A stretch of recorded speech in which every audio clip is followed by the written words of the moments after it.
السلام علیکم ناظرین، آپ دیکھ رہے ہیں دارالوحی انسٹیٹیوٹ میں ہوں محمد اویس برسد کرے کہ محمدی صاحب موجود ہیں۔ سب سے آج ہم سوال کریں گے طاق رات میں آنے والے خواب اور ان کی تعبیر کیا ہوتی ہے۔ السلام علیکم۔ وعلیکم السلام۔ ویسا اس کی دو نوعیتیں ہمیشہ ہوتی ہیں جب بھی خواب آتا ہے، طاق رات ہو، عید کا دن ہو، کوئی بھی رات ہو، چاہے 27 کی رات ہو، خواب یا اچھا آئے گا یا دوسرا آئے گا۔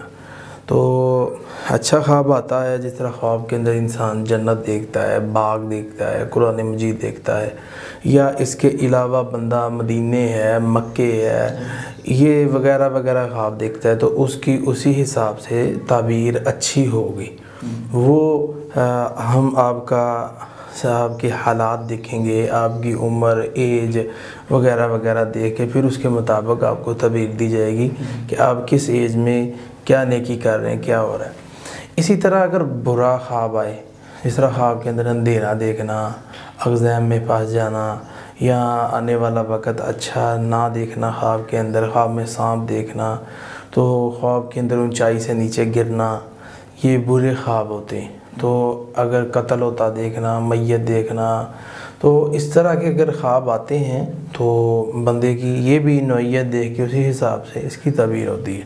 باقی یہ عموماً برے خواب ہوتے ہیں، ایسے خوابوں کی تعبیر لینی ہی نہیں چاہیے بلکہ ضائع کر دینا چاہیے، یا معبر آگے سے کہہ دے بھی یہ خواب آپ ضائع کر دیں تو اس سے یہ بھی کویسچن نہ کریں جی کیوں کریں ضائع، ہمیں تعبیر دو اس کی، تو وہ آگے سے کہہ دے آپ کو، کیونکہ میں ہمیشہ یہ بات کہنے سے بھی ڈرتا رہتا ہوں کہ میں کسی کو یہ کہوں کہ آپ کا خواب اچھا نہیں ہے، کیونکہ یہ لفظ دہرانا بھی میں اچھے نہیں سمجھتا۔